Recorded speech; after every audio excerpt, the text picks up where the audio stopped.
Assalamualaikum, halo, saya Vida dari Vida Bacain Buku. Kali ini kita akan melanjutkan membaca buku salah satu New York Times bestseller, yaitu Tiny Habits, Perubahan-perubahan kecil yang mengubah hidup, B.J. Fogg, PhD, diterbitkan oleh Gramedia. Buku ini sudah kita baca sampai bab 5, kali ini kita lanjutkan bab 6, menumbuhkan kebiasaan Anda dari kebiasaan kecil menjadi transformatif. Mari kita mulai, bismillahirrahmanirrahim. Sewaktu Sukumar berulang tahun ke-26, dia memperhatikan dua hal. Semua orang di sekelilingnya menikah dan perutnya menjadi buncit. Keduanya datang secara tiba-tiba. Baru beberapa bulan yang lalu, orang-orang sepertinya masih lajang dan dia masih pria terempeng dari Chennai, India. Tapi sekarang, perut Sukumar menyembul keluar dari celananya dan setelah pesta, teman-temannya pulang ke rumah bersama istri mereka, sementara dia pulang sendirian. Kalimat yang sama terus-menerus bergema di kepalanya. Wanita mana yang mau menikah denganku? Pada akhirnya, Sukumar memutuskan dia perlu melakukan sesuatu terhadap berat badannya. Dia mulai memperhatikan makanannya dengan lebih teliti, mencoba berolahraga lebih banyak. Walaupun Sukumar sudah berusaha meningkatkan diet dan olahraga, perut buncitnya tidak mau pergi juga. Tapi dia terus mencoba, dan pertarungan perut buncit, sebutan yang diberikannya, tidak lagi sekadar tentang penampilan, tetapi lebih tentang kesehatan. Sukumar mulai mengalami nyeri punggung dan leher yang begitu parah sampai-sampai dia kesulitan duduk di mejanya selama lebih dari 30 menit. Dia adalah seorang ahli IT di sebuah perusahaan IT. Jadi duduk di meja tidak mungkin dihindari. Dia bersedia menoleransi rasa sakitnya, tapi jam kerja yang panjang terasa sulit untuk ditanggungnya. Karena mengkhawatirkan performanya di pekerjaan, akhirnya dia pergi ke seorang dokter. Dokternya menyinggung tentang beban ekstra yang dibawa-bawa Sukumar di area perutnya. Itu, kata sang dokter, merupakan bagian dari permasalahannya. Sukumar terus berusaha hidup sehat, berolahraga lebih banyak, makan lebih sedikit, selama bertahun-tahun. Sayangnya, Sukumar terjebak dalam siklus yang umum. Dia melakukan diet ketat secara kilat diselingi olahraga yang ambisius. Dia menjadi lapar dan tubuhnya sakit. Tapi dia tidak melihat hasilnya. Rasa frustrasi dan nyeri fisik Sukumar pun meningkat. Dan sepertinya dia tidak kunjung dekat dengan kebugaran. Lagi dan lagi, dia akan menghentikan perjuangan olahraganya yang ambisius dan kembali ke kursi malasnya bersama sekantung keripik. Tapi Sukumar menikah. Dia menemukan seorang gadis yang menganggap perut buncitnya itu imut. Sewaktu istrinya menemukan irama fitnessnya sendiri, dia mengusulkan agar Sukumar mencoba berolahraga dengan personal trainernya. Rencana ini berjalan dengan baik selama beberapa minggu, tapi tidak lama kemudian langkah Sukumar kembali terhenti.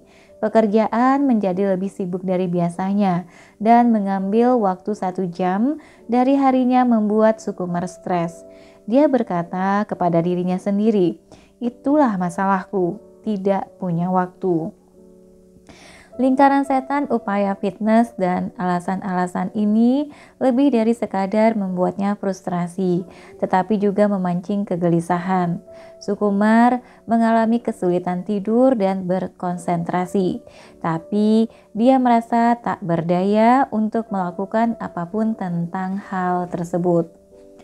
Sewaktu Sukumar berulang tahun ke-43, dia menyadari bahwa dia sudah berjuang menurunkan berat badan selama 17 tahun. Apa yang tadinya dimulai sebagai rasa tidak aman yang kecil telah berkembang menjadi suatu siklus yang menyakitkan yang baru berakhir ketika dia menemukan Tiny Habits pada 2012. Sukumar memulai metode itu dengan cara yang sama seperti yang dilakukan banyak orang, dengan push up. Pada mulanya, dia memulai dengan yang kecil. Setelah menggosok gigi, dia akan melakukan push up 2 hitungan. Dia juga menciptakan kebiasaan melakukan plank selama 5 detik. Dan dengan langkah-langkah pertama yang kecil itu, Sukumar akhirnya berada di jalan menuju kesuksesan. Ketika kebiasaan ini bertumbuh dan berlipat ganda, akhirnya dia berhasil menurunkan berat badan sebanyak 10 kg. Dan 12 cm menghilang dari lingkar pinggangnya. Ini bukan kesuksesan sesaat yang lain bagi Sukumar, karena pergeseran besar dalam identitasnya memungkinkan Sukumar untuk melepaskan diri dari siklus lamanya dan mempersiapkan diri untuk mempertahankan penurunan berat badannya serta menjadi lebih bugar dan lebih kuat seiring waktu. Sekarang, pada usia 51 tahun, Sukumar secara teratur melakukan push up 50 hitungan di pagi hari untuk membuka rutinitas olahraga 1 jamnya yang diakhiri dengan plank selama 5 menit. Dia masih mengalami sakit punggung sesekali, tapi dia mengatasi kekambuhannya dengan latihan kekuatan dan peregangan. Ketika baru-baru ini saya menghubungi Sukumar dengan rencana untuk membagikan kisahnya, dia berkata kepada saya, BJ,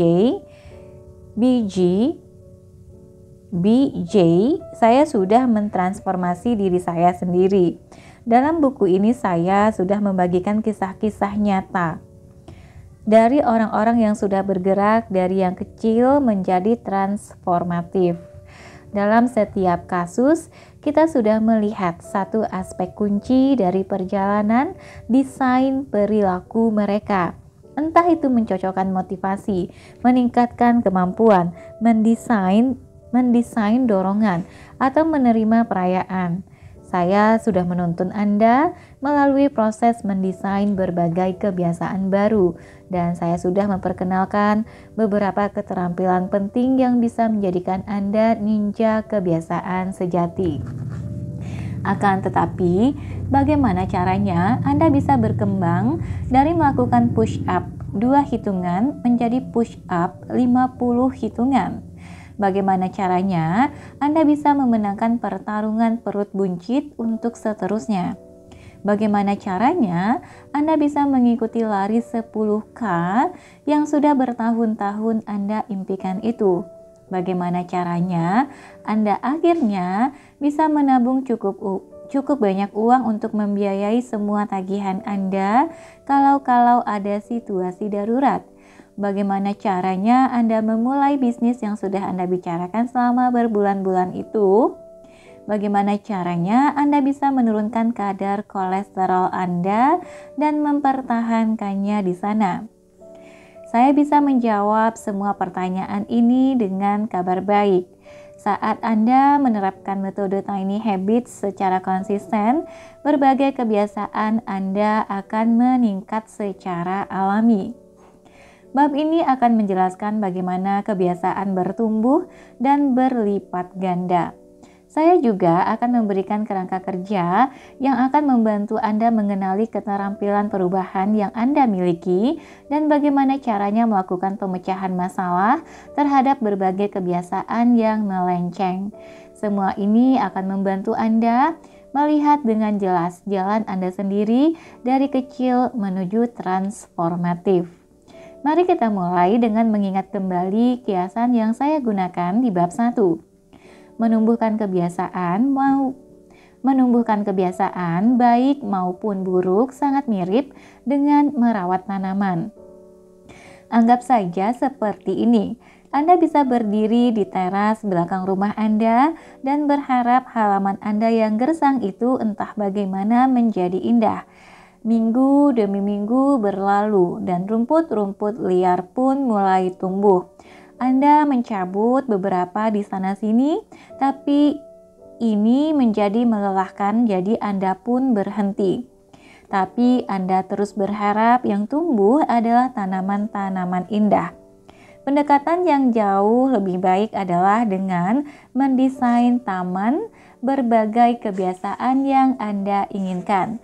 Anda mengidentifikasi sayuran dan bunga apa yang ingin Anda miliki di taman Anda. Motivasi. Anda memilih tanaman-tanaman yang bisa Anda rawat dengan mudah, kemampuan. Dan Anda memikirkan lokasi mana di taman itu yang terbaik bagi masing-masing tanaman. Menemukan tempat dalam rutinitas Anda. Awalnya Anda akan membutuhkan sedikit perencanaan dan perawatan agar tunas-tunas kecil itu tumbuh dan keluar dari tanah. Tapi Anda sudah memastikan agar akarnya kuat dengan merayakan kesuksesan kecil Anda. Dengan segera tiba saatnya untuk membiarkan berbagai kebiasaan Anda yang sudah mengakar itu melakukan sifat alami mereka, tumbuh lebih besar. Anda masih ada di sana untuk melakukan berbagai hal, tentu saja. Anda menyirami dan menyayangi, tapi Anda tidak terlibat dalam proses yang lain atau memaksakan diri. Begitu pula dengan berbagai kebiasaan baru Anda, mungkin akan membutuhkan beberapa percobaan dan perhatian ekstra pada mulanya. Tapi begitu Anda membentuk berbagai kebiasaan baru dalam cara yang benar, Anda tidak perlu berbuat banyak selain melakukan mereka secara konsisten agar mereka bisa berkembang. Setelah menciptakan taman Anda, bunga-bunga matahari akan tumbuh dengan cerah dan tinggi. Stroberinya akan merambat dan meluas. Seperti taman, masing-masing kebiasaan Anda akan meningkat dalam cara yang berbeda-beda dan dengan kecepatannya sendiri. Kebiasaan push up mungkin akan tumbuh dari 2 menjadi 50, tapi ukuran akhir dari masing-masing kebiasaan akan bervariasi tergantung pada waktu dan batasan-batasan manusia secara individu. Kebiasaan makan 1 alpukat setiap pagi mungkin tidak akan pernah menjadi lebih besar, tapi kebiasaan ini mungkin akan menumbuhkan kebiasaan makan blueberry setelah makan malam atau kebiasaan makan seledri saat makan siang. Berapa lama waktu yang dibutuhkan sampai berbagai kebiasaan tumbuh secara penuh? Tidak ada satu jawaban universal. Nasihat apapun yang Anda dengar tentang kebiasaan membutuhkan 20 atau 60 hari untuk terbentuk secara utuh, tidak sepenuhnya akurat. Tidak ada jumlah hari yang tetap. Mengapa? Karena waktu pembentukan kebiasaan bergantung pada 3 hal. Orang yang melakukan kebiasaan tersebut, kebiasaan itu sendiri, tindakannya, dan konteksnya. Malah, interaksi di antara elemen-elemen inilah yang menentukan tingkat kesulitan atau kemudahan pembentukan kebiasaan tersebut. Itulah sebabnya tidak ada yang bisa menentukan secara pasti bahwa kebiasaan X membutuhkan Y hari untuk bisa terwujud secara penuh. Perubahan adalah proses. Sama seperti menumbuhkan bunga di taman atau menyembuhkan luka di jari Anda. Dan seperti semua proses, ada hal-hal yang bisa kita lakukan untuk mengoptimalkannya, untuk mempercepat dan melakukan koreksi arah di sepanjang perjalanannya. Dengan memahami bagaimana cara kebiasaan kita berkembang dan apa peran kita dalam proses pertumbuhannya, kita bisa secara konsisten mendesain perubahan, transformasi yang kita inginkan dalam kehidupan kita. Mari kita membahasnya secara lebih spesifik. Lanjut, tumbuh dan berlipat ganda. Sehubungan dengan proses meningkatkan kebiasaan, terdapat 2 kategori umum, kebiasaan yang tumbuh dan kebiasaan yang berlipat ganda. Ketika saya menggunakan kata tumbuh dalam konteks ini, maksud saya kebiasaan itu bertambah besar. Anda bermeditasi selama 30 menit, setiap hari alih-alih sekadar mengambil napas 3 kali. Anda membersihkan seluruh dapur, bukan hanya satu meja. Inti dari perilaku ini sama, tapi Anda melakukan mereka lebih banyak. Kebiasaan itu meluas. Seperti tanaman, kebiasaan bisa tumbuh secara alami. Selagi melihat bagaimana cara kebiasaan tumbuh, Anda akan melihat bahwa masing-masing kebiasaan akan tumbuh hingga ukuran tertentu. Sama halnya dengan tanaman. Kebiasaan melakukan plank harian, Sukumar mentok di 5 menit, dan itu cukup mengagumkan. Entah dia tidak bisa melakukannya lebih lama lagi tanpa memaksakan diri, atau mungkin dia tidak ingin melakukannya lebih lama lagi. Keduanya merupakan hal-hal yang akan melemahkan kebiasaan. Sukumar menemukan batasan pertumbuhan alami dari kebiasaan plank-nya. Anda mungkin akan bertanya, di hari-hari awal bagaimana Sukumar tahu kapan harus melakukan plank lebih dari 5 detik? Pertanyaan bagus. Kita akan segera menyelaminya lebih dalam. Tapi untuk saat ini jawaban pendeknya adalah dia melakukan lebih banyak saat dia sedang ingin melakukan lebih banyak. Cara kedua kebiasaan meningkat adalah dengan berlipat ganda. Ini biasanya terjadi saat kebiasaan yang Anda tumbuhkan merupakan satu bagian dari ekosistem perilaku yang lebih besar. Jika aspirasi keseluruhan Anda adalah menjadikan setiap hari lebih produktif, Anda bisa memilih cara klasik, kebiasaan Maui. Setelah Anda bangun dan menurunkan kaki ke lantai di pagi hari, Anda berkata, "Ini akan menjadi hari yang bagus." Karena kebiasaan ini waktunya sangat spesifik. Dia tidak bertumbuh, akan tetapi kebiasaan ini berlipat ganda dan Anda boleh mengharapkan efek riak. Seperti tanaman, kebiasaan bisa berlipat ganda. Yang tadi hanya satu tanaman bisa berkembang menjadi 3 tanaman, menjadi 6 tanaman. Nanti gambarnya bisa dicek di halaman 217. Kebiasaan Maui menciptakan perasaan positif yang menginspirasi banyak orang untuk menambahkan berbagai kebiasaan baik lainnya dalam pagi hari mereka, seperti merapikan tempat tidur. Selagi melakukan kebiasaan Maui, Anda bisa bereksperimen dengan berbagai kebiasaan lain, seperti mencuci piring sebelum Anda pergi di pagi hari, atau memikirkan satu hal yang Anda syukuri saat sedang menggosok gigi. Saya menjagokan kebiasaan Maui karena tindakan sederhana ini membantu Anda menyelesaikan tantangan-tantangan lain di pagi hari. Saat Anda berhasil mengatasi mereka, Anda menciptakan jalur menanjak untuk hari Anda yang bisa mengangkat sikap Anda dan menyokong performa Anda dalam pekerjaan dan area lainnya.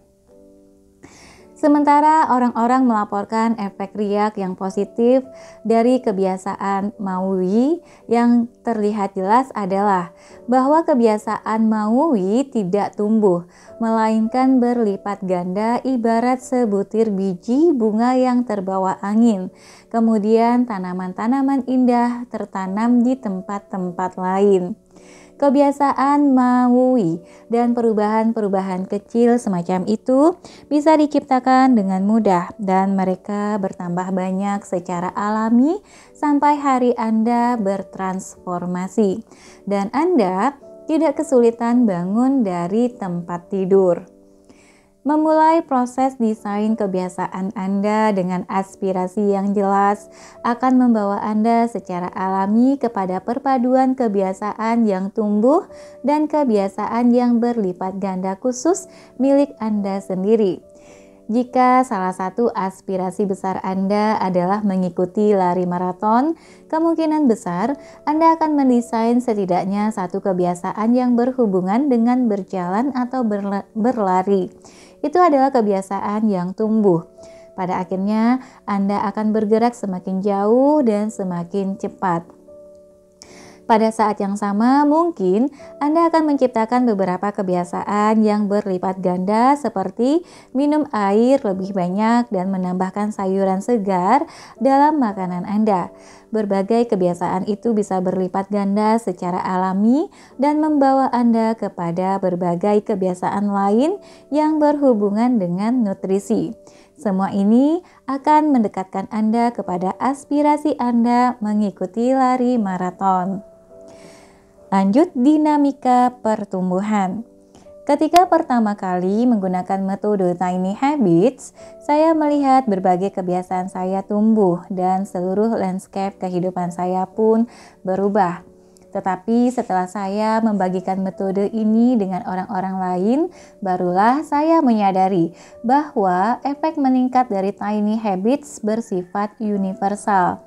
Ketika saya mengamati lebih dekat, berbicara kepada lebih banyak orang, dan mengumpulkan data, saya melihat munculnya pola-pola pertumbuhan yang khas. Anda juga akan melihatnya. Anda pernah mendengar ini sebelumnya dan penelitian saya menginformasikan bahwa itu benar. Kesuksesan menuntun kepada kesuksesan, tapi ada sesuatu yang lain yang mungkin akan mengejutkan Anda. Ukuran kesuksesan itu sepertinya tidak terlalu penting. Ketika Anda merasa sukses akan sesuatu, meski sesuatu itu kecil, kepercayaan diri Anda akan tumbuh dengan cepat dan motivasi Anda untuk melakukan kebiasaan itu lagi serta melaksanakan perilaku yang berhubungan akan meningkat. Saya menyebutnya momentum kesuksesan. Yang cukup mengagetkan, ini tercipta dari frekuensi kesuksesan Anda, bukan dari ukuran. Jadi dengan Tiny Habits Anda mengincar banyak kesuksesan kecil yang terlaksana dengan cepat, bukan satu kesuksesan besar yang membutuhkan waktu lama. Dari data penelitian Tiny Habits, saya menunjukkan bahwa orang-orang menyelesaikan perilaku besar sebagai akibat dari kesuksesan kecil dalam jumlah yang mencengangkan. Penemuan ini pada mulanya membuat saya bingung. Tapi ketika saya mengajukan pertanyaan kualitatif, saya yakin telah menemukan proses dinamis yang menciptakan efek riak dan menjadi katalis bagi terobosan lompatan besar. Kita bisa mengacu pada model perilaku untuk memahami apa yang terjadi di sini. Kita memiliki motivasi yang bertentangan untuk banyak perilaku dalam hidup kita. Sebagian dari kita ingin melakukan perilaku tersebut, tetapi sebagian yang lain tidak ingin melakukannya. Kita ingin bangun lebih pagi, tapi kita juga ingin terus berbaring di tempat tidur dan tidur lebih lama. Untuk menjelaskan dinamika ini dengan lebih gamblang, saya ingin berbicara tentang berdansa. Misalnya saja, Anda berada di pesta liburan perusahaan dan grup musik yang bagus sedang memainkan musik yang Anda sukai. Hanya ada beberapa orang yang berdansa, tapi sebagian dari diri Anda ingin berdansa. Harapan memotivasi Anda untuk berdansa. Aku akan bersenang-senang dan merasa gembira dan mungkin dipandang sebagai orang yang keren. Ini adalah antisipasi akan hasil yang bagus. Akan tetapi, sebagian dari diri Anda merasa takut. Rasa takut adalah antisipasi akan hasil yang jelek.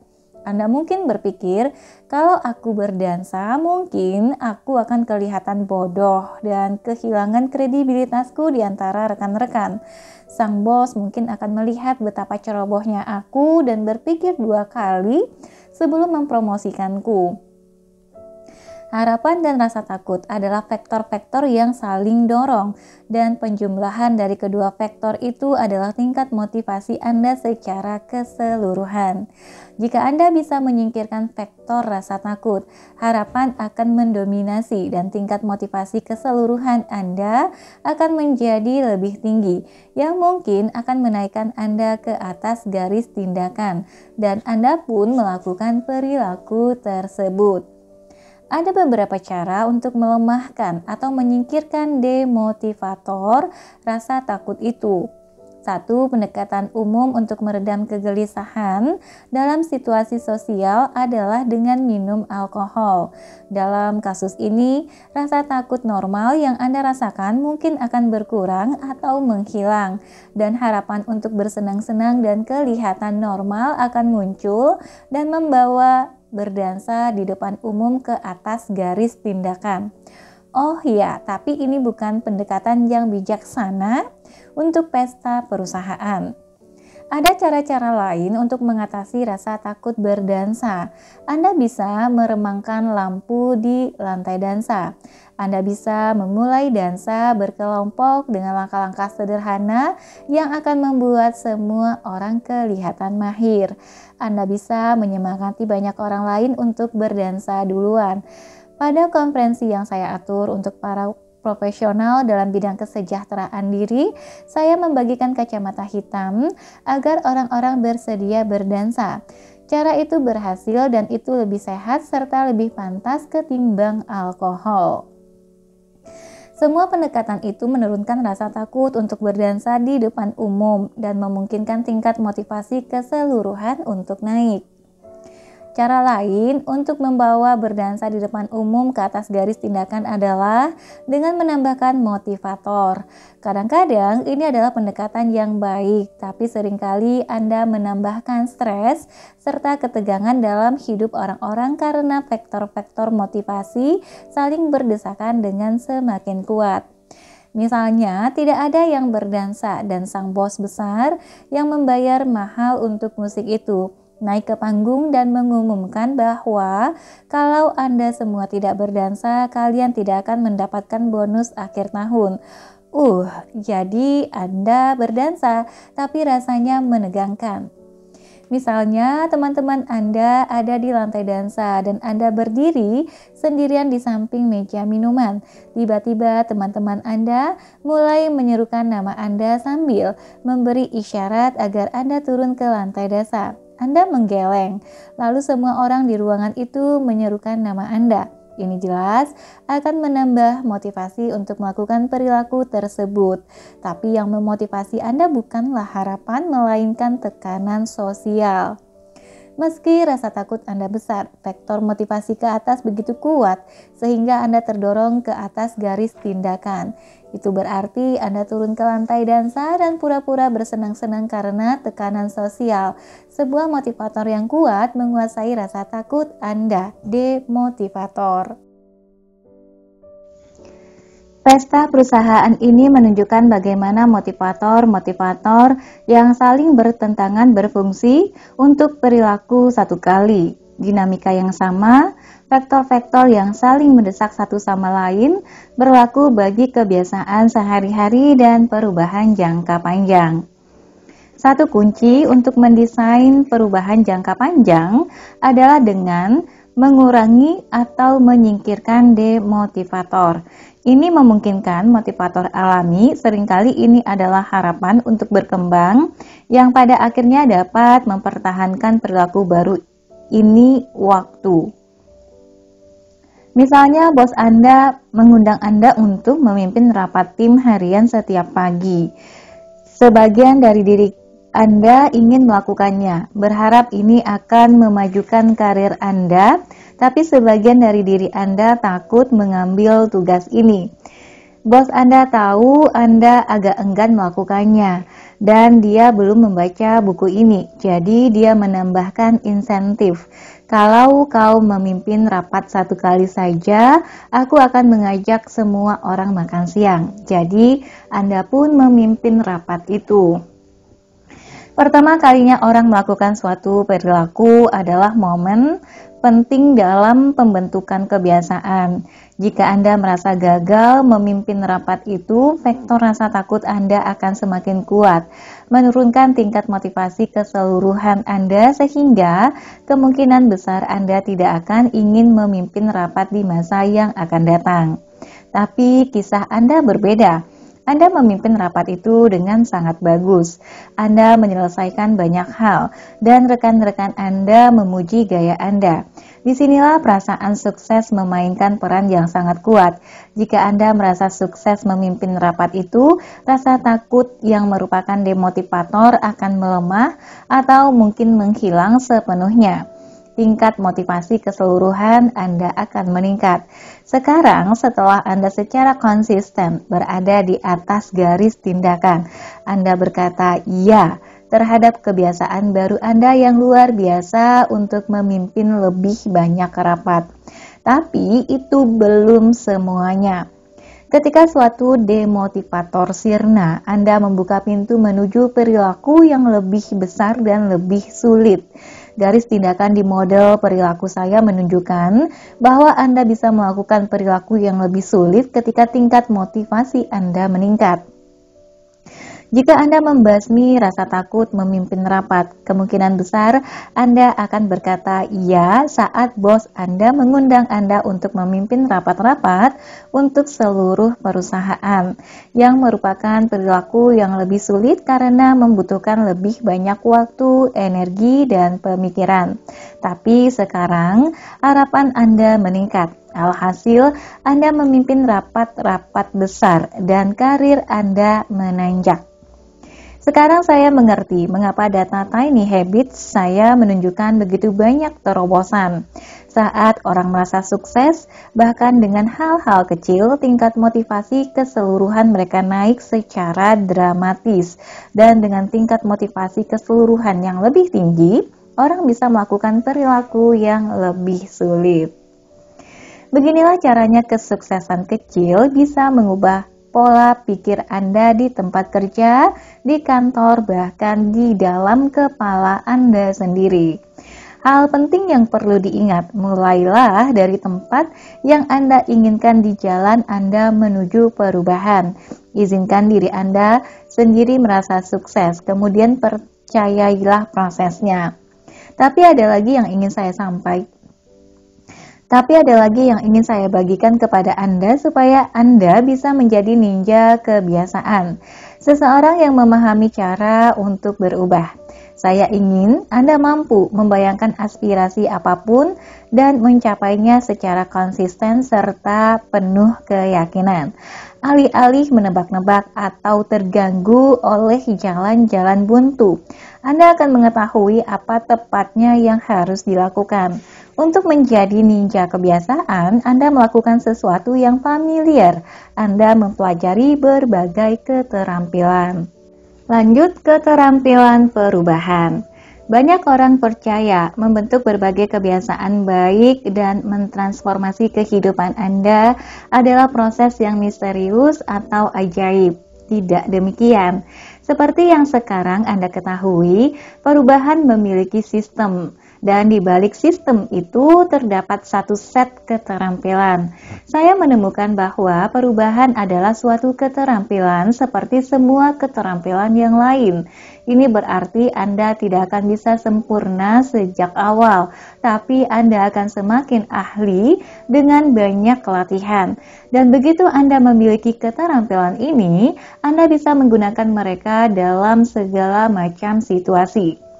Ketika saya mulai memetakan keterampilan perubahan, saya menemukan bahwa mereka terbagi dalam 5 kategori dan saya mendesain metode Tiny Habits untuk mengajarkan keterampilan dalam masing-masing kategori. Ketika Anda menerapkan apa yang saya bagikan kepada Anda di bab-bab sebelumnya, sebenarnya Anda melatih dan mendapatkan keterampilan perubahan. Saya tidak mengatakannya waktu itu, tapi sekarang tiba saatnya untuk saya menjelaskannya secara eksplisit. Menguasai keterampilan perubahan itu sama seperti menguasai keterampilan lainnya. Untuk menjadi pianis andal, Anda perlu membaca not musik, mengatur tempo, memainkan melodi, mengingat musik, dan melakukan finger passage dengan terampil. Semakin banyak Anda berlatih dalam cara yang benar, Anda akan semakin percaya diri, mahir, dan fleksibel. Anda tidak akan menjadi pianis yang hebat dalam semalam, sama seperti Anda tidak akan menjadi ninja kebiasaan dalam semalam. Namun Anda bisa memulai sesegera mungkin dan menyaksikan keterampilan Anda meningkat. Pikirkanlah keterampilan apapun yang pernah Anda pelajari, menyetir mobil, berenang, bermain kartu, berbicara menggunakan bahasa kedua, bahkan berjalan.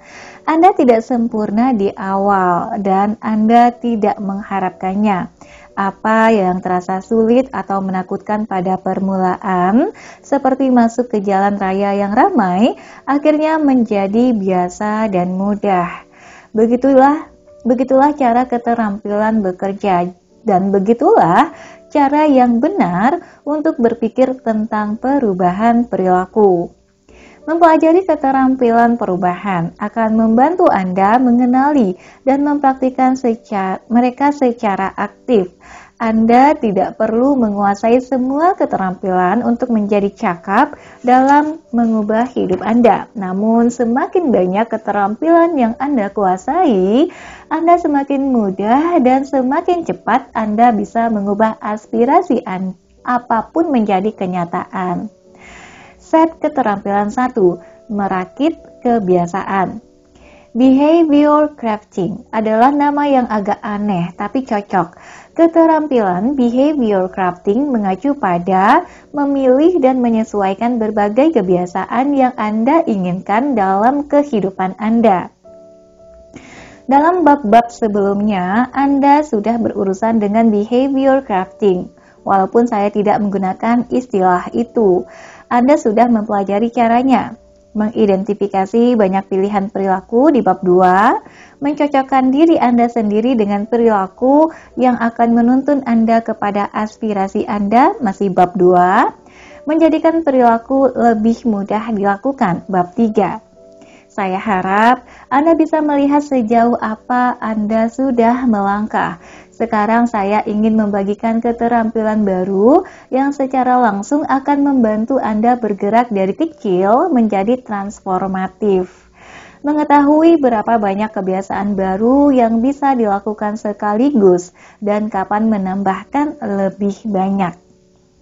Analogi piano juga berlaku dalam hal ini. Agar lebih mahir memainkan piano, Anda perlu berlatih banyak lagu. Bagaimana Anda memutuskan lagu mana yang harus dilatih dan berapa lama Anda berlatih memainkan mereka sebelum menambahkan lagu yang baru dalam rutinitas latihan Anda? Anda bisa memilih pantaisme impromptu in C minor karya Chopin yang menantang dan memastikan Anda bisa memainkannya dengan sempurna sebelum Anda berfokus pada lagu baru. Ini akan menjadi rencana yang akan mendatangkan bencana bagi kebanyakan orang. Atau Anda bisa menambahkan lagu-lagu sederhana dan menyenangkan seperti Itsy Bitsy Spider dalam repertoire Anda setiap minggunya.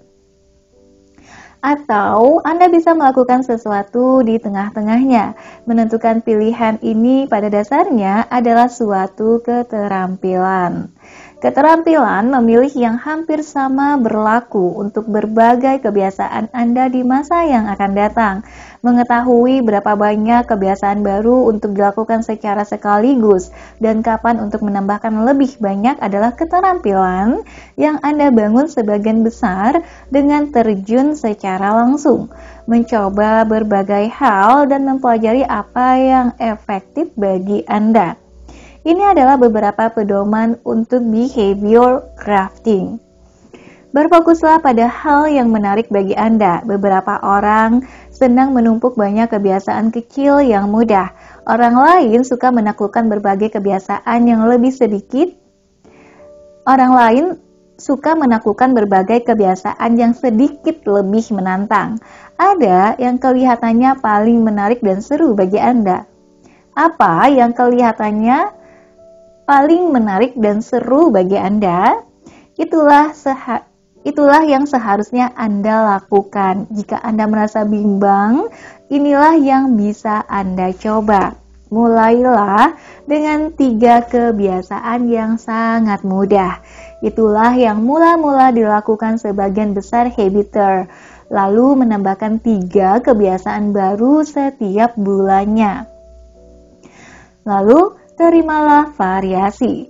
Semakin banyak variasi saat Anda memulai, semakin cepat Anda akan mempelajari hal ini dan keterampilan perubahan yang lain. Pilihlah beberapa kebiasaan baru yang dimulai sebagai langkah pembuka. Mengenakan sepatu jalan Anda. Pilihlah berbagai kebiasaan lain yang merupakan versi dipermudah. Membersihkan hanya 1 gigi dengan benang gigi. Anda juga bisa mencampur baurkan tema umumnya, kebiasaan olahraga, kebiasaan yang berhubungan dengan makanan, kebiasaan produktivitas. Variasi membantu Anda mempelajari apa yang paling efektif bagi Anda dengan lebih cepat. Kemudian tetaplah fleksibel. Jika Anda ingin membuat daftar berisi kebiasaan yang pada akhirnya ingin Anda lakukan, jangan terlalu kaku dengan daftar Anda. Preferensi dan kebutuhan Anda akan berubah. Hari ini mungkin Anda memasukkan berlatih handstand, berdiri dengan menumpu pada kedua tangan. Setiap pagi dalam daftar Anda, tapi 6 minggu setelahnya mungkin Anda tidak lagi peduli soal handstand. Bersikaplah fleksibel selagi Anda bergerak maju dan berikan ruang untuk sesuatu yang baru. Lanjut, menambahkan kebiasaan secara alami. Ketika Sarika mulai membangun berbagai kebiasaan dalam kehidupannya, dia memulai dengan 3 kebiasaan. Dia memulai dengan menyalakan kompor, langkah pembuka. Duduk di bantal meditasinya selama 3 tarikan napas dan minum seteguk air setelah menyirami tanamannya. Aspirasinya yang lebih besar adalah menjadikan kehidupannya lebih terprediksi supaya dia bisa mengendalikan kondisi medisnya dengan lebih baik dan mulai memasukkan lebih banyak pilihan gaya hidup sehat. Dalam beberapa minggu, dia bergerak dari menyalakan kompor di pagi hari menjadi memasak sarapan lengkap untuk dirinya sendiri setiap hari dan akhirnya memasak semua makanannya sendiri. Sesuatu yang sebelumnya terasa mustahil. Untuk menjembatani jurang itu, Sarika harus melakukan lebih dari sekadar menyalakan kompor. Jadi, bagaimana dia bisa tiba di sana? Mari kita pelajari dengan melihat keterampilan, mengetahui kapan harus menambahkan kebiasaan yang tadi kita bicarakan itu. Begitu kebiasaan menyalakan kompor menjadi otomatis, Sarika menambahkan kebiasaan lain dengan meletakkan seteko air di atas kompor. Ini adalah tambahan yang alami dan mudah, dan berbagai kebiasaan lain pun dengan segera mengikuti. Mengeluarkan nasi dari lemari, kemudian susu dari kulkas, lalu kayu manis dari lemari. Ketika Sarika semakin terlibat dalam proses memasak, dia menyadari bahwa bekerja di dapur yang berantakan terasa sulit. Kotak-kotak makanan dari restoran semalam dan peralatan makan memenuhi meja dapurnya, dan itu menghalanginya saat dia mencoba membuat sarapan. Ini kelihatan seperti tempat alami bagi kebiasaan sarapan untuk berlipat ganda. Sarika merasa nyaman dan cukup percaya diri untuk merambah keluar.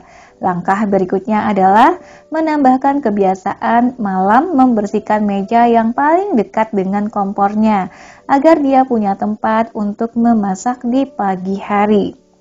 Kebiasaan itu masuk dengan cepat karena dia merasa sukses, yang membuatnya bersemangat untuk terus melangkah maju meskipun itu berarti menambahkan lebih banyak langkah dalam prosesnya. Kemudian kebiasaan itu tumbuh, dan dia mulai membersihkan seluruh meja di malam sebelumnya.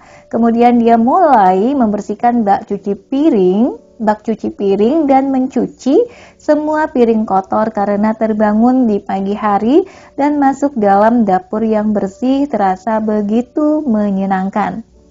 Serbuan kesuksesan dari berbagai kebiasaannya serta bentuk alami dari masing-masing perilaku menginspirasi Sarika untuk menambahkan kebiasaan lain yang masih berhubungan dalam resep Tiny Habits awalnya. Saya memandu Anda melewati proses ini secara detail untuk menunjukkan kepada Anda bahwa keterampilan mengetahui kapan waktu yang tepat untuk menambahkan lebih banyak kebiasaan tidak memiliki rumus yang baku. Ini bisa terasa sepenuhnya alami.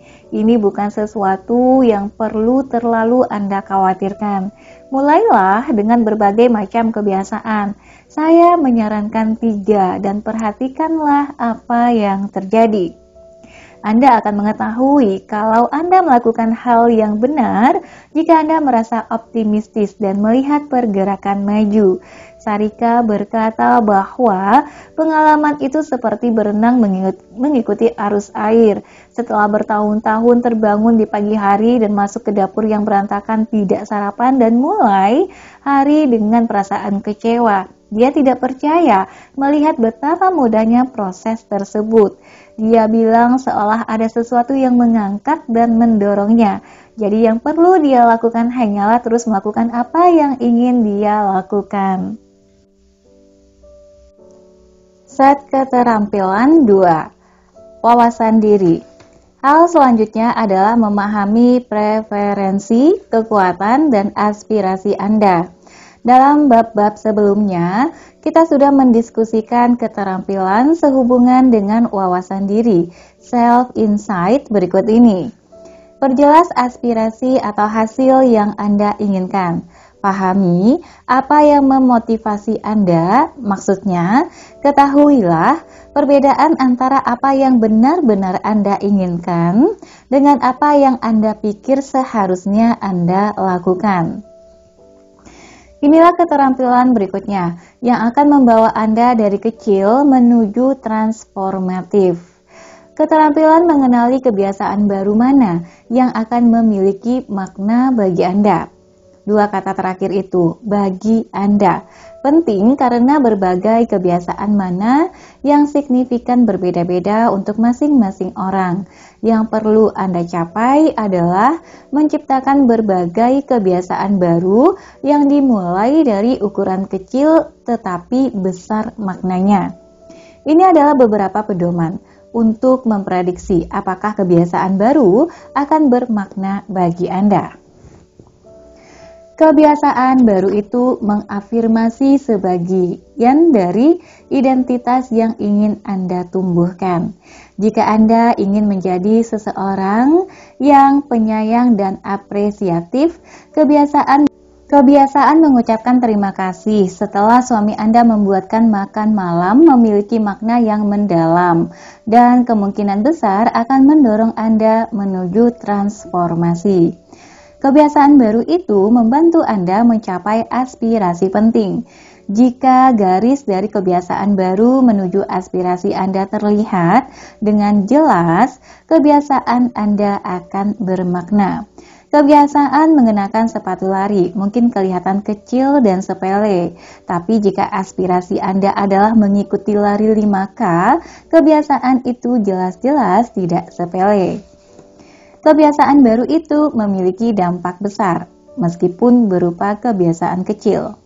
Kebiasaan Sarika menyalakan kompor adalah sesuatu yang kecil, tapi hal itu memicu banyak sekali perubahan. Temukan perubahan yang paling kecil. Temukan perubahan paling kecil dan paling mudah yang bisa Anda lakukan dan yang akan sangat bermakna bagi Anda. Ini satu contoh dari kehidupan saya. Setiap pagi, saya mengisi botol air dengan air yang sudah difilter dan membawanya ketika saya keluar rumah. Ini sebenarnya 3 kebiasaan yang terjadi pada waktu berbeda. Memasukkan air dalam filter, menuangkan air ke botol portable, dan membawa botol itu. Semua ini kecil dan mungkin Anda akan menganggapnya sepele, tapi bagi saya kebiasaan-kebiasaan itu memiliki makna yang penting. Sebagian berkat para mahasiswa saya di Stanford, saya menjadi tidak nyaman minum air dari botol plastik sekali pakai. Saya tidak ingin menjadi orang yang boros, dan saya tidak ingin menjadi tipe orang yang yang menurut para mahasiswa itu tidak memedulikan masa depan bumi. Identitas saya terancam. Saya mengeksplorasi pilihan saya, dan 3 kebiasaan inilah solusi saya. Menciptakan berbagai kebiasaan itu sangat mudah, dan ia menimbulkan efek riak. Perilaku ramah lingkungan lain yang saya lakukan tanpa berpikir, seperti memungut sampah di pantai. Kebiasaan selanjutnya membawa kantung sampah kecil di saku saat pergi hiking. Anda bisa melatih keterampilan ini dengan menjawab satu pertanyaan. Apa kebiasaan terkecil yang bisa saya ciptakan yang akan memiliki makna paling dalam? Tuliskanlah beberapa jawaban walaupun Anda tidak berniat menciptakan berbagai kebiasaan itu saat ini. Semakin banyak jawaban yang Anda tuliskan, semakin banyak pula Anda melatih keterampilan ini.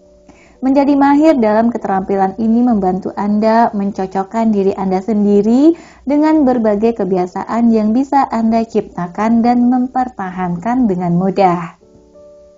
Tapi masih ada lagi, ketika Anda menguasai keterampilan ini, Anda akan menjadi lebih mampu mengidentifikasi berbagai kebiasaan yang tidak bermakna bagi Anda dan Anda akan terhindar dari membuang-buang waktu. Jika Anda mengalami kesulitan mempertahankan kebiasaan, keterampilan ini akan sangat berguna. Ingat waktu Jill merenungkan kebiasaan mengelap meja dapurnya? Mulanya dia kesulitan mengingatnya, toh itu kebiasaan yang biasa dan lumayan membosankan di permukaan. Tapi ketika melihat lebih dalam, dia menyadari bahwa tindakan kecil ini berhubungan dengan aspirasinya yang lebih besar, kehidupan keluarga yang lebih harmonis, dan hubungan yang lebih baik dengan suaminya. Begitu dia melihat hubungan yang penting itu, dia mampu memunculkan makna yang dibutuhkan untuk menghidupkan kebiasaan tersebut.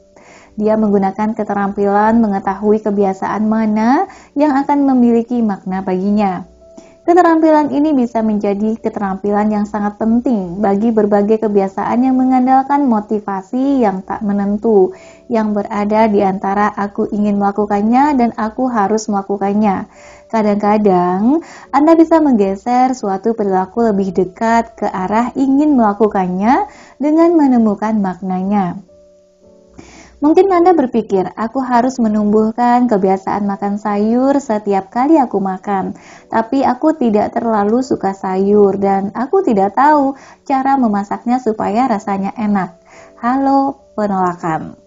Begitu Anda mengidentifikasi suatu aspirasi mendalam yang berhubungan dengan makan sayur, Anda akan lebih sukses dalam menciptakan kebiasaan makan sayur itu.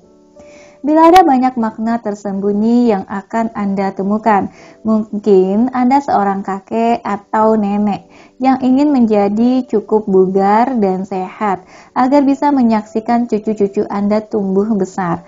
Mungkin Anda ingin merasa percaya diri mengenakan pakaian Anda di konferensi tahunan perusahaan. Kedua aspirasi yang lebih besar itu mungkin cukup untuk membantu memperkuat tekad Anda untuk makan lebih banyak sayur. Di pihak lain, mungkin Anda menyadari bahwa makan sayuran tidak memiliki makna apapun. Dari semula, kebiasaan makan sayur adalah gagasan pasangan Anda, dan Anda tidak mampu memikirkan mengapa hal itu bermakna bagi Anda. Tidak masalah, tinggalkan kebiasaan makan brokoli dan berfokuslah pada apa yang penting bagi Anda. Dengan melatih wawasan diri, self-insight, Anda bisa menentukan apakah kebiasaan baru layak untuk dikejar. Kalau iya, bagus. Anda akan memiliki motivasi yang baru. Kalau tidak, bagus. Anda akan membebaskan ruang untuk berbagai kebiasaan lain yang lebih bermakna bagi Anda. Menguasai keterampilan ini mengarahkan energi Anda ke arah perubahan-perubahan yang lebih penting. Lanjut set keterampilan 3, proses. Ketika hari demi hari berlanjut, berbagai kebiasaan Anda berubah, dan dunia di sekeliling Anda pun berubah. Keterampilan proses berfokus pada menyesuaikan dengan sifat kehidupan yang dinamis untuk memperkuat dan menumbuhkan berbagai kebiasaan Anda. Ini adalah keterampilan yang sudah Anda pelajari, cara melakukan pemecahan masalah, cara merevisi pendekatan Anda apabila kebiasaan tidak efektif, cara melatih kebiasaan Anda. Keterampilan proses yang baru ini berhubungan secara langsung dengan menumbuhkan kebiasaan Anda seiring waktu. Lanjut, keterampilan mengetahui kapan saatnya mendorong diri Anda sendiri untuk keluar dari tingkat kecil dan menaikkan tingkat kesulitan kebiasaan tersebut. Ketika Anda melakukan kebiasaan baru secara konsisten, secara alami, Anda akan meraih lebih banyak. Pada titik itu, Anda bisa belajar menemukan batas rasa nyaman Anda dan melihat bagaimana rasanya keluar sedikit dari zona tersebut. Mengetahui batas rasa nyaman Anda membantu Anda melakukan versi yang lebih besar dari kebiasaan Anda tanpa merasa sakit atau frustrasi yang akan melemahkan kebiasaan tersebut. Mari kita telaah kebiasaan push up Sukumar. Bagaimana dia bisa tahu kapan menumbuhkan kebiasaan itu dari push up 2 hitungan menjadi 3 hitungan. Dan bagaimana dia bisa sampai ke 50 hitungan. Untuk kebiasaan seperti ini, batas rasa nyamannya cukup mudah ditemukan karena tanda-tandanya bersifat fisik. Otot-otot yang nyeri dan push up 2 hitungan dan berfokus pada tubuhnya. Setelah 1 minggu melakukan push up 2 hitungan, sesudah menggosok gigi, dia mengenali bahwa posisi tubuhnya sudah lebih baik pada push up yang terakhir. Kesadaran akan adanya kemajuan itu menginspirasi Sukumar untuk berbuat lebih, maka dia pun melakukannya dan terus melakukannya. Sukumar menumbuhkan kebiasaan push up-nya dengan efektif karena dia menjadi semakin terampil menemukan batas rasa nyamannya. Hasilnya, dia mendorong dirinya sendiri cukup untuk mengalami kemajuan. Proses ini berulang dengan sendirinya dalam hitungan hari dan minggu. Akan tetapi, ketika kadang-kadang Sukumar tidak ingin melakukan banyak push up, dia tidak memaksa dirinya sendiri. Dia melakukan push up 2 hitungan dan merasa senang karena sudah mempertahankan kebiasaan tersebut. Sebagian dari keterampilan ini adalah mengetahui kapan saatnya untuk mundur dan hanya melakukan yang paling dasar. Sekarang tiba saatnya untuk menambahkan keterampilan ini dalam langkah-langkah kita dalam desain perilaku. Batas rasa nyaman Anda bukanlah satu garis lurus, melainkan lebih seperti garis di grafik pasar saham yang turun, naik lalu turun lagi.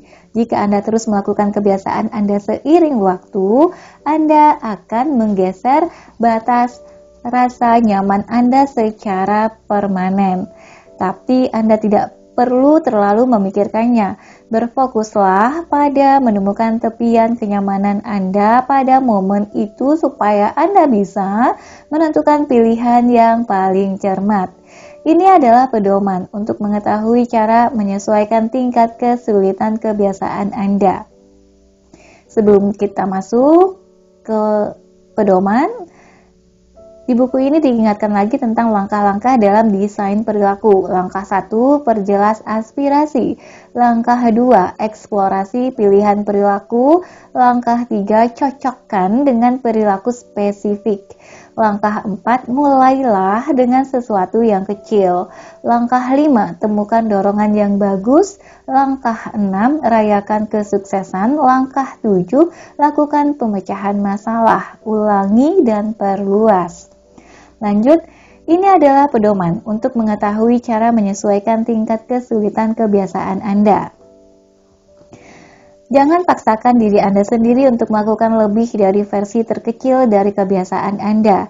Jika Anda sedang sakit, lelah, atau sekadar tidak ingin, kurangilah kebiasaan itu hingga kembali kecil. Anda selalu bisa menaikkan tingkat tantangannya saat sedang ingin melakukan lebih banyak. Dan yang mengejutkan, Anda bisa menurunkannya kembali ke kecil saat Anda membutuhkannya. Fleksibilitas merupakan bagian dari keterampilan ini. Jangan halangi diri Anda sendiri untuk melakukan lebih saat Anda sedang menginginkannya. Biarkan motivasi membimbing Anda dalam menemukan seberapa banyak dan seberapa sulit Anda perlu melakukan kebiasaan Anda. Jika Anda melakukan terlalu banyak, pastikan Anda merayakannya dengan lebih semangat. Memaksakan diri untuk meningkatkan kebiasaan bisa menimbulkan rasa sakit atau frustrasi yang akan melemahkan kebiasaan tersebut. Jika itu terjadi, dan pasti akan terjadi, Anda bisa menangkal perasaan-perasaan negatif dengan meningkatkan perayaan Anda.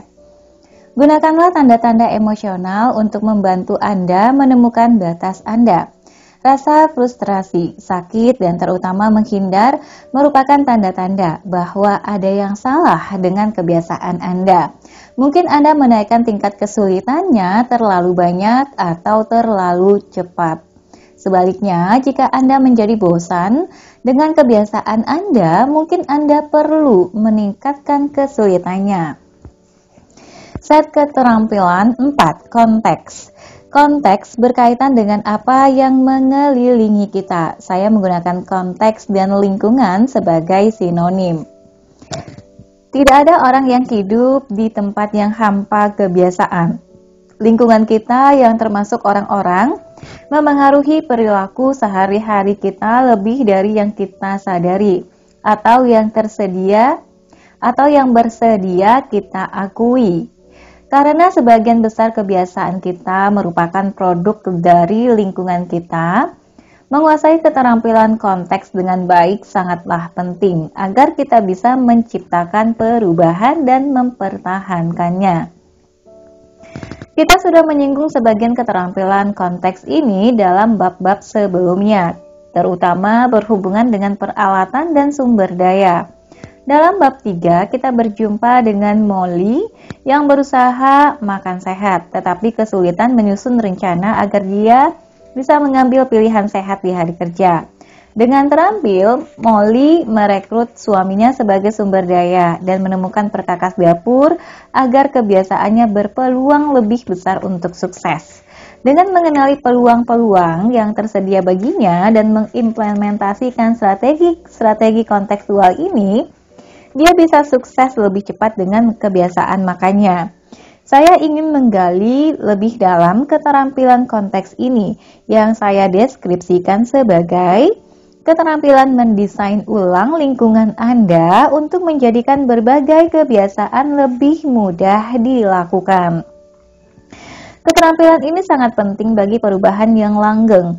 Sewaktu saya bekerja dengan Weight Watchers, saya bertanya kepada sang CEO apakah menurutnya penurunan berat badan itu memungkinkan tanpa mengubah lingkungan seseorang. Jawabannya tidak mungkin. Kami sepakat bahwa jika seseorang mengalami penurunan berat badan dan tidak mengubah lingkungannya dalam prosesnya, pada akhirnya orang itu akan mendapatkan kembali berat badan yang sudah diturunkannya. Kita berdua mengetahui bahwa konteks itu sangat kuat. Ada dua pertanyaan yang akan membimbing Anda dalam mengubah lingkungan Anda dan mengurangi gesekan antara dunia di sekeliling Anda dan berbagai kebiasaan baik Anda. Pertama, bagaimana caranya saya bisa menjadikan kebiasaan baru ini lebih mudah dilakukan?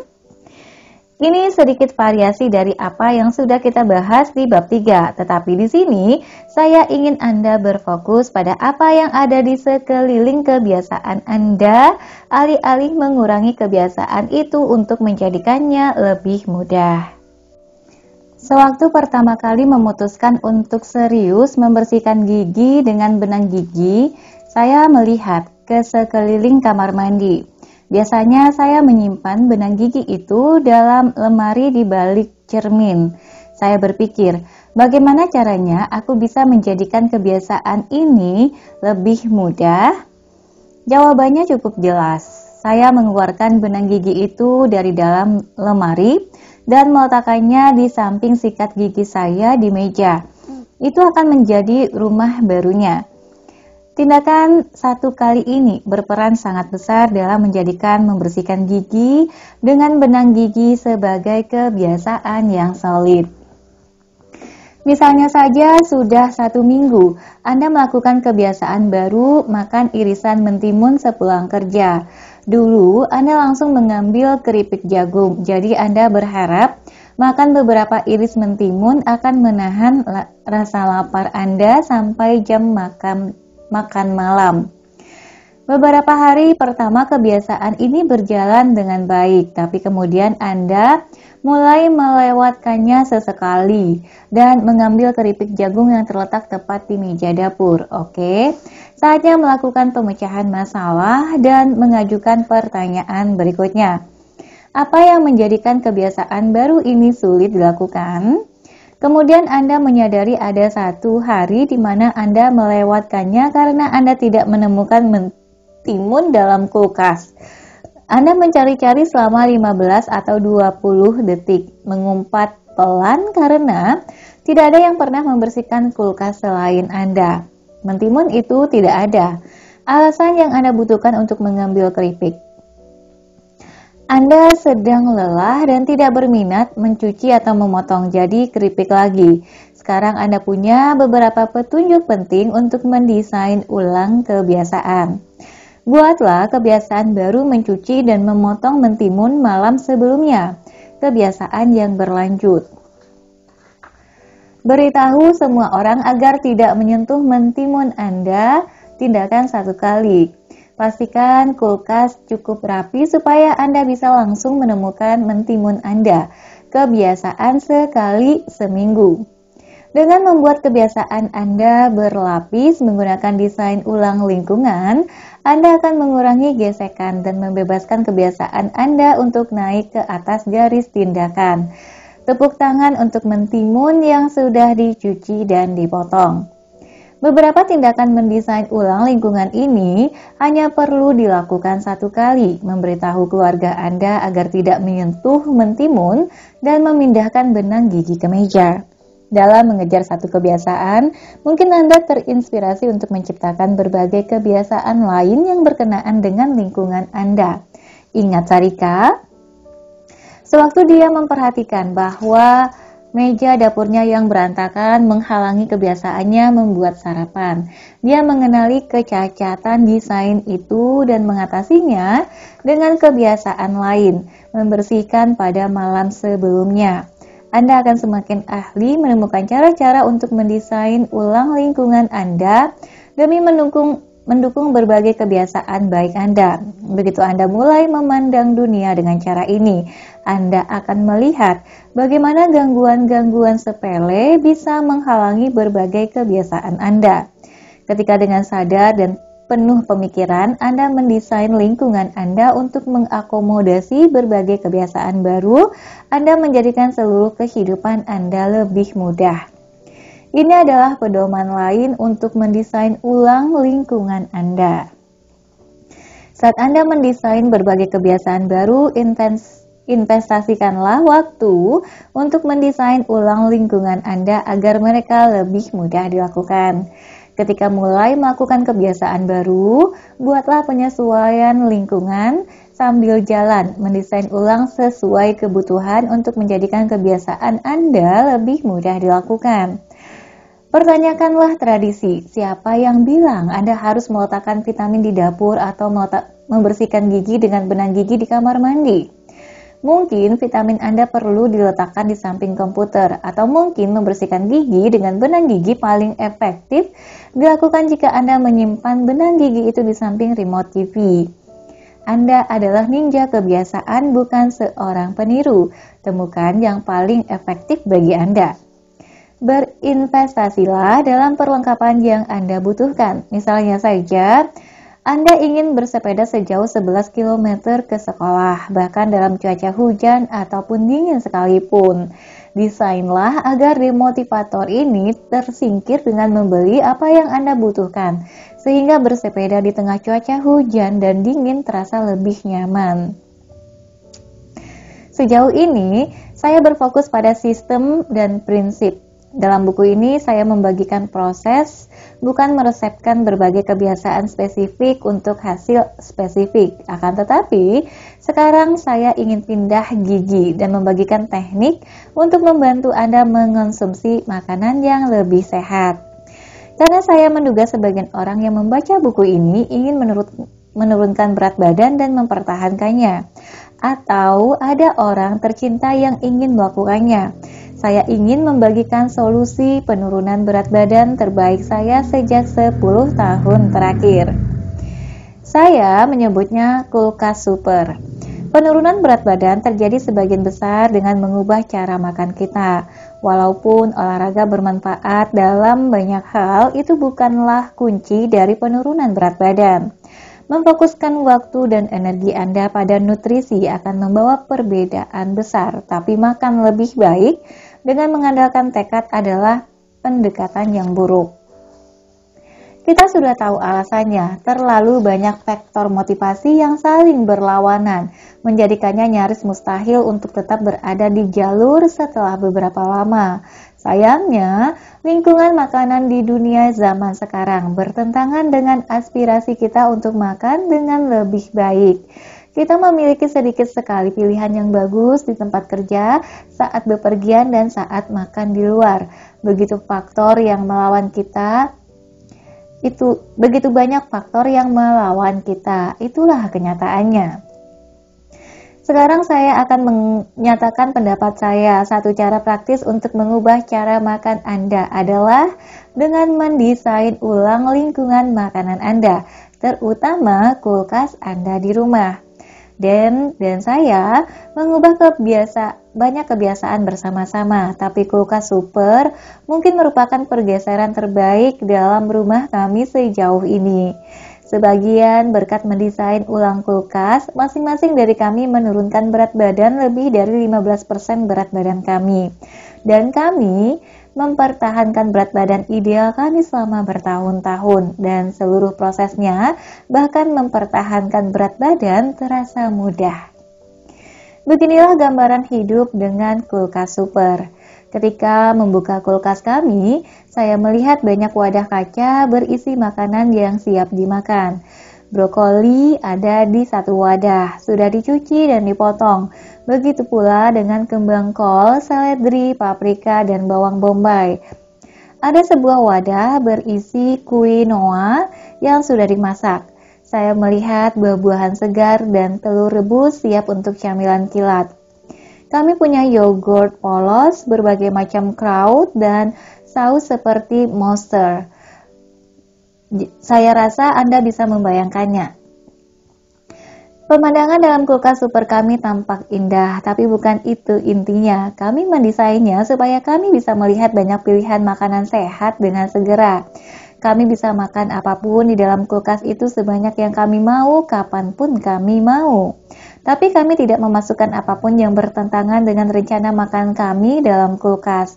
Setiap minggu kami menginvestasikan waktu untuk berbelanja dan mempersiapkan bahan makanan supaya kulkas super kami bisa melaksanakan tugasnya. Setelah kami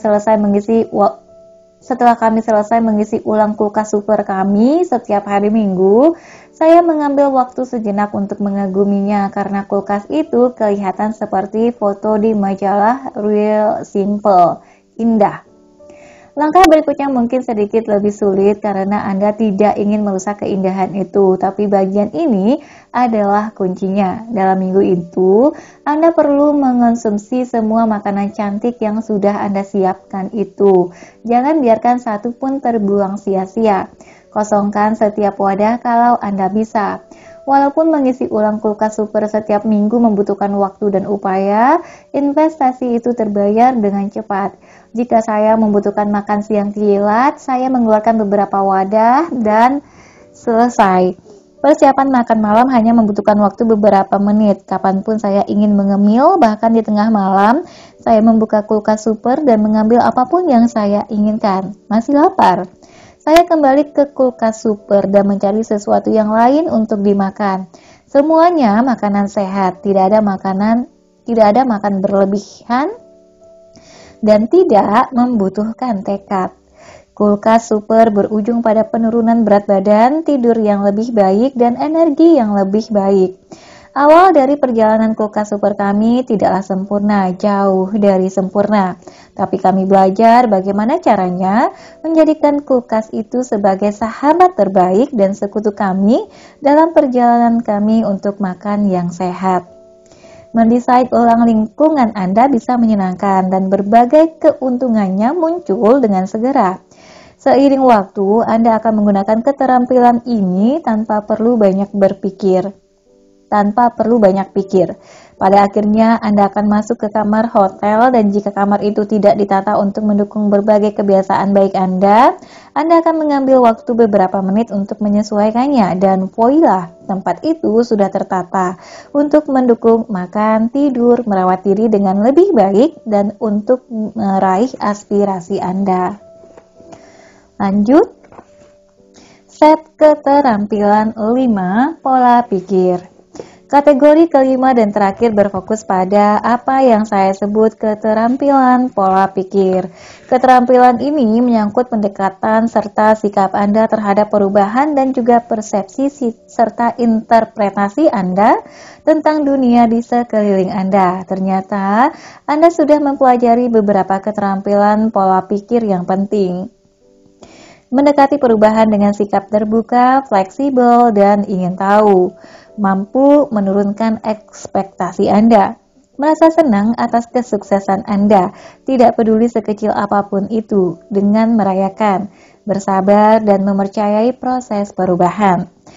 Walaupun perayaan merupakan keterampilan pola pikir yang paling penting, yang berikut ini juga berada di tingkat yang sama. Keterampilan menerima identitas yang baru. Ketika Anda mampu melepaskan identitas lama dan menerima yang baru, kemampuan Anda untuk bergerak dari kecil menuju transformatif akan meningkat dengan tajam. Ketika orang-orang mulai tiny habits, saya sering mendengar mereka berkata, "Saya tidak bisa berubah. Saya bukan orang yang gampang berubah, atau tidak ada yang pernah berhasil bagi saya." Akan tetapi, banyak dari orang-orang yang sama itu mengubah nada mereka bahkan 5 hari setelah program itu berjalan dan berkata kepada saya, "BJ, saya tidak percaya, tapi saya salah. Saya adalah orang yang bisa berubah. Dan sekarang saya tahu bahwa saya adalah orang yang mampu meneruskan." Kalimat ini, "saya adalah orang yang terus saja muncul," jadi saya memutuskan untuk memasukkan dalam proses evaluasi Tiny Habits dengan meminta orang-orang pada akhir program gratis 5 hari saya untuk melengkapi kalimat ini. Setelah melakukan Tiny Habits, sekarang saya melihat diri saya sendiri sebagai orang yang titik-titik. Begitu pula mengumpulkan data itu, saya melihat bagaimana konsep diri orang-orang bergeser ketika mereka semakin ahli menciptakan berbagai kebiasaan. Mereka memulai program Tiny Habits dengan anggapan bahwa mereka adalah tipe orang tertentu, dan pada akhir dari 5 hari itu, mereka mulai menerima suatu identitas yang baru. Banyak dari identitas ini berfokus pada memiliki potensi untuk berubah. Tetapi, pergeseran identitas yang lain berkaitan dengan tipe-tipe kebiasaan dan perubahan yang dilakukan orang-orang. Jika Anda bertanya pada Sukumar, Raja Push-Up dari Chennai, identitas merupakan bagian terpenting dalam puzzle-nya. Sebelum memulai, dia berpikir, "Aku bukan orang yang bisa berolahraga. Aku tidak berminat mengonsumsi makanan sehat. Aku orang yang sulit tidur." Baginya ini adalah ciri-ciri kepribadian yang tidak mungkin berubah. Itulah dirinya. Tetapi ketika dia turun ke lantai dan melakukan push-up 2 hitungan pertamanya, dia mengambil langkah pertama dalam meretas psikologi jati dirinya. Semua manusia memiliki dorongan yang tertanam begitu dalam untuk bertindak dalam cara yang konsisten dengan identitas mereka. Ketika suatu kelompok mengalami ancaman, anggota kelompok yang tidak terprediksi menciptakan risiko bagi kelompok tersebut. Orang itu akan dikucilkan. Ada alasan bagus yang berkaitan dengan evolusi untuk hal ini. Ketika makan, tempat berlindung, dan sarana-sarana lain bergantung pada kesatuan dan kolaborasi kelompok penting sekali untuk memprediksi secara konsisten apa yang akan dilakukan oleh orang lain. Nyawa Anda mungkin akan tergantung pada hal itu. Sebagai makhluk sosial, kita semua pada umumnya bertindak sesuai identitas-identitas tertentu sekalipun kita tidak menyadarinya. Ketika Sukumar mulai melakukan push-up, dia meningkatkan kekuatan fisik dan ketahanan mentalnya. Ini membuatnya merasa sukses dalam berolahraga. Dia mulai tidak merasa seperti penipu di pusat kebugaran.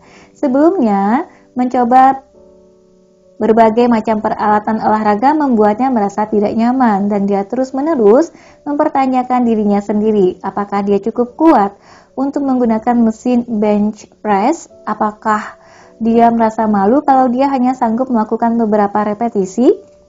Setelah bereksperimen dengan plank dan push-up dan mendapatkan hasil yang bagus, identitas Sukumar bergeser.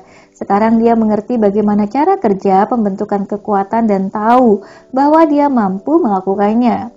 Dia lebih sering pergi ke pusat kebugaran dan merasa lebih baik karenanya. Dia bahkan mendaftar untuk sesi 2 kali seminggu dengan personal trainer istrinya. Kelas-kelas olahraga berkelompok ternyata menyenangkan. Sebelumnya, dia merasa terlalu terintimidasi untuk mencobanya. Dia bahkan mendapatkan teman-teman baru di kelas bersepeda. Jadi apa yang terjadi? Pertumbuhan tentunya. Tetapi yang menggerakkan semua perubahan itu adalah kemampuan untuk menerima identitas yang baru. Dia melepaskan gagasan bahwa dia adalah tipe orang yang tidak pintar berolahraga. Berkat merasa sukses dengan tiny habits, dia memandang dirinya sendiri dengan cara yang baru. Pergeseran identitas adalah pendorong perubahan karena mereka membantu kita menumbuhkan sekumpulan perilaku, bukan sekadar 1 atau 2 kebiasaan di sana-sini.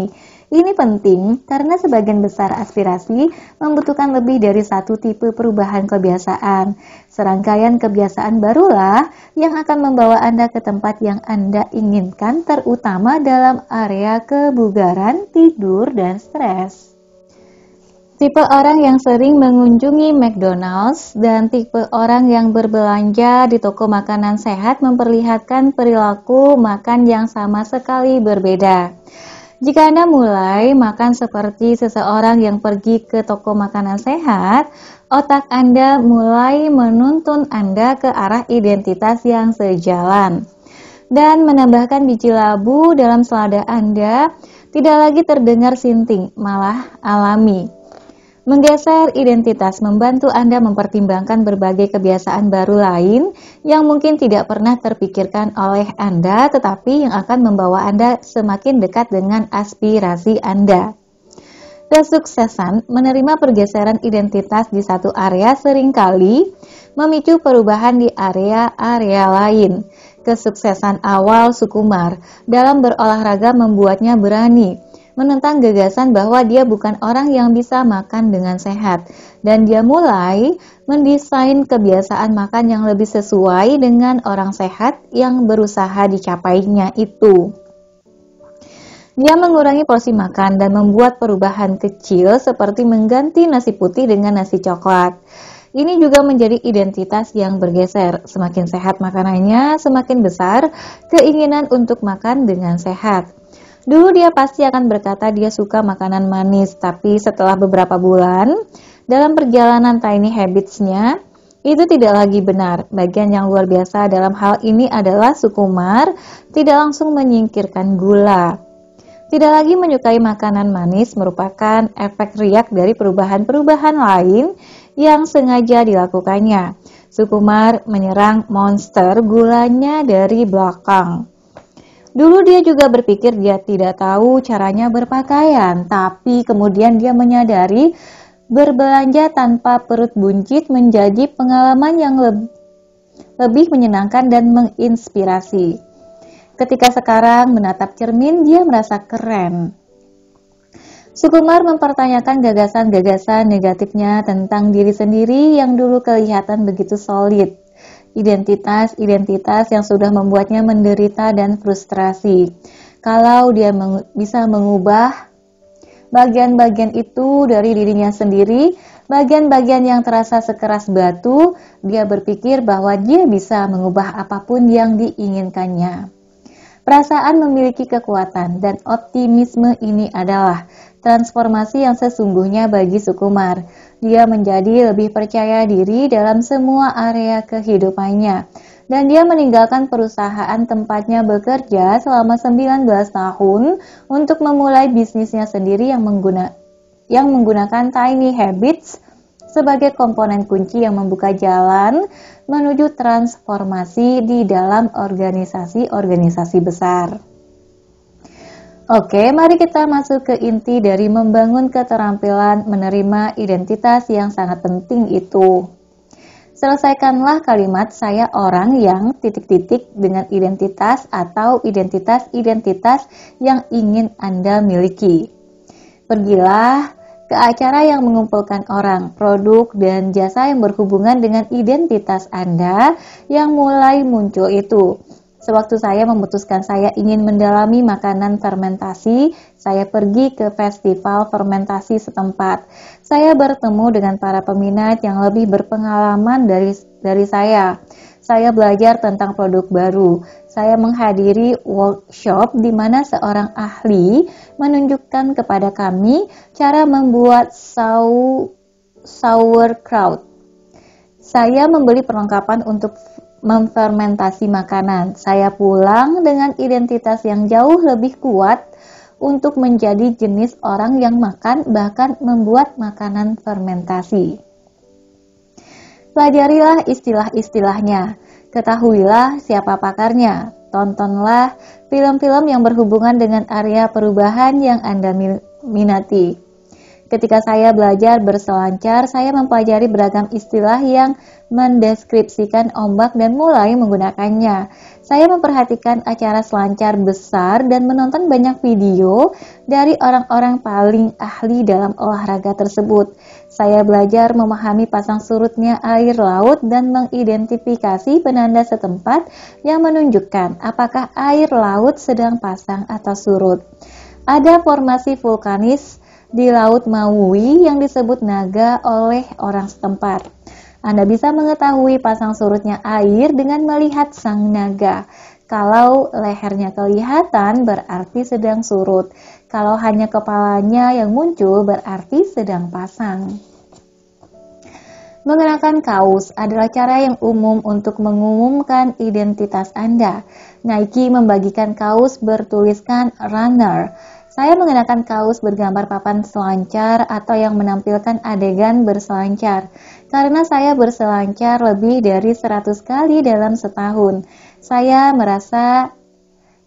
tidak merasa palsu mengenakan identitas itu secara alami. Perbarui laman media sosial Anda, pasang foto profil baru yang menyampaikan identitas yang sedang Anda bangun itu, dan lihat bagaimana orang-orang merespons. Revisilah data diri daring Anda, unggahlah hal-hal yang berhubungan dengan identitas baru Anda. Ajarilah orang lain atau jadilah panutan untuk memperkuat identitas baru Anda. Sebuah peran sosial sangatlah kuat. Jangan sekadar membaca buku ini, praktikkanlah keterampilan perubahan. Jangan khawatir, Anda tidak harus mempelajari semua keterampilan perubahan secara sekaligus untuk mengambil langkah-langkah besar. Anda juga tidak harus mengadopsi semuanya, walaupun saya berharap Anda melakukannya. Tapi semakin banyak Anda belajar, semakin Anda akan menjadi percaya diri, efisien, dan fleksibel dalam membuat kemajuan dan mentransformasi kehidupan Anda. Mengetahui bahwa seorang pelatih atau guru bisa melakukan sebagian keterampilan tersebut untuk Anda juga membantu. Akan tetapi, Anda membutuhkan pelatih atau guru yang baik. Pada akhirnya mungkin Anda bisa mempelajari keterampilan ini dan melakukan mereka sendiri. Namun, untuk beberapa hal, memiliki pelatih yang baik akan membawa perbedaan besar karena di antara sekian banyak alasan lainnya, itu mengurangi banyaknya keterampilan yang harus Anda kuasai di permulaan.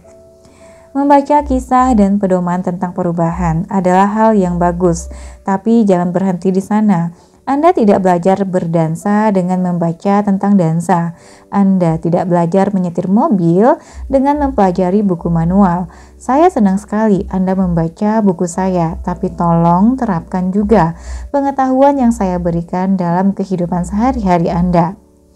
Anda bisa melatih perubahan seperti keterampilan yang lain yang sudah Anda pelajari. Anda akan melakukan kesalahan dan itu tidak masalah. Saya menyadari ini merupakan cara baru untuk berpikir tentang kebiasaan, bahwa perubahan perilaku adalah suatu keterampilan. Tapi ini akan memberi Anda kepercayaan diri Anda bisa berubah. Dengan mempelajari keterampilan dengan cara yang sama, Anda belajar naik sepeda, berenang, atau menggunakan komputer. Mungkin Anda akan gelagapan sebentar di permulaan, tapi jika Anda terus belajar, Anda akan tiba di tempat tujuan. Sebagian perubahan kecil Anda akan bertumbuh, yang lain akan berlipat ganda. Di sepanjang perjalanan, ketika Anda merasa sukses, identitas Anda akan bergeser. Dan beginilah caranya Anda akan bergerak dari kecil menuju transformatif. Prediksi saya, Anda akan sukses lebih cepat daripada yang Anda duga. Keterampilan untuk melakukan perubahan. Latihan 1. Belajarlah dari keterampilan yang sudah Anda kuasai. Dalam latihan ini, saya ingin Anda menghubungkan cara Anda mempelajari keterampilan lain dengan mempelajari keterampilan untuk melakukan perubahan. Langkah 1, daftarlah setidaknya 5 keterampilan yang sudah Anda pelajari. Misalnya, menyetir mobil, berbicara dalam bahasa Prancis, atau menggunakan Photoshop. Langkah 2, tuliskanlah apa yang Anda lakukan untuk mempelajari keterampilan tersebut. Misalnya, mencari seorang guru, memulai dengan hal-hal yang mudah dan berlatih setiap hari. Saran saya, ambil waktu setidaknya 5 menit untuk memikirkan hal ini dan membuat catatan. Langkah 3, bacalah kembali catatan Anda dan pertimbangkan untuk menggunakan teknik yang sama dalam mempelajari keterampilan untuk melakukan perubahan. Latihan 2, berlatih keterampilan behavior crafting. Satu keterampilan dalam behavior crafting adalah mengetahui berapa banyak kebiasaan untuk dilakukan secara sekaligus. Itulah yang akan Anda eksplorasi dalam latihan ini. Anda akan mencoba menciptakan 6 kebiasaan sekaligus sebagai cara untuk mengetahui kapasitas Anda dalam menciptakan beberapa kebiasaan secara bersamaan. Langkah 1. Ciptakan 6 resep kebiasaan baru menggunakan apa yang sudah Anda pelajari sejauh ini dari buku ini. Anda juga bisa mencari inspirasi dari lampiran 300 resep Tiny Habits. Langkah 2, tuliskan masing-masing resep di selembar kartu atau gunakanlah template saya yang bisa Anda temukan di tinyhabits.com/recipe card. Lanjut, langkah 3. Untuk masing-masing resep, pastikan perilakunya kecil. Jika kurang kecil, kurangilah. Langkah 4, untuk masing-masing resep, pastikan jangkarnya spesifik. Bonus, identifikasikan ekor tindakan dari masing-masing jangkar. Langkah 5, praktikkanlah 6 kebiasaan baru ini selama 1 minggu, sambil merevisi dan melatihnya sesuai kebutuhan. Jika Anda tidak menyukai kebiasaan baru, singkirkanlah dan masukkan yang lain.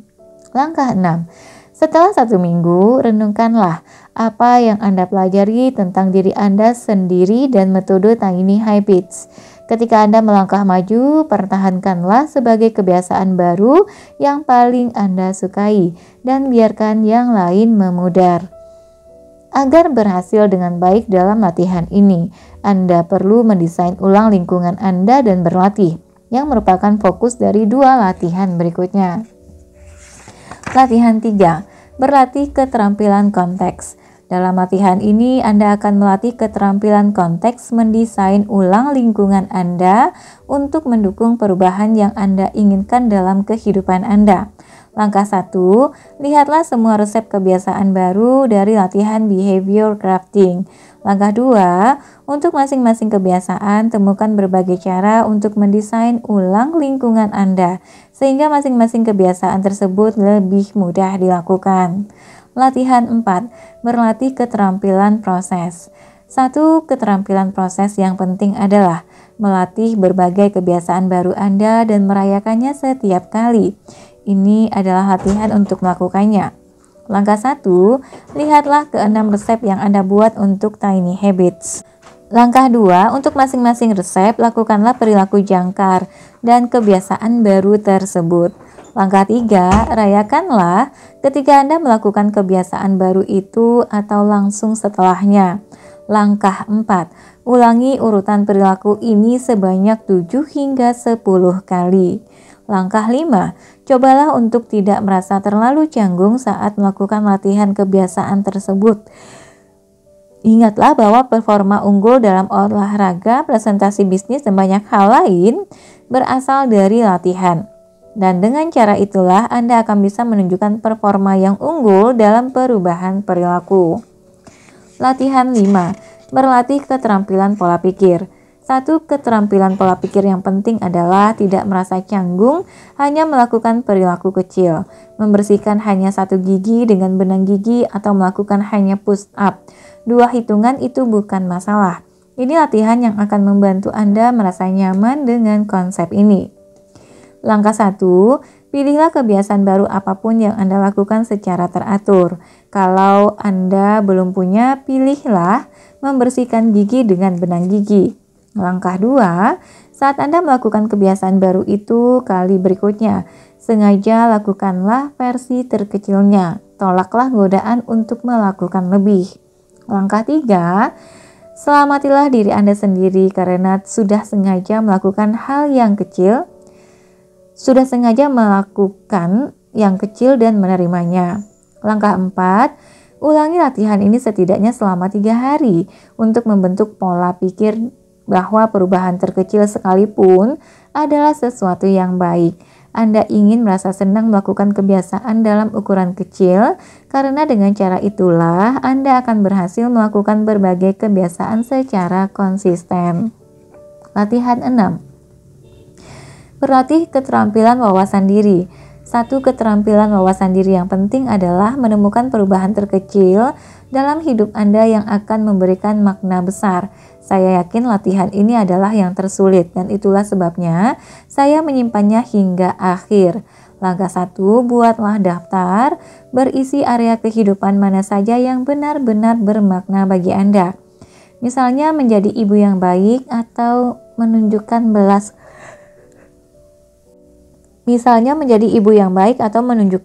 kasih. Langkah 2, ambil waktu 3 menit untuk memikirkan perilaku 1 kali paling sederhana yang bisa Anda lakukan dan yang akan memiliki makna penting dalam area tersebut. Buatlah daftar.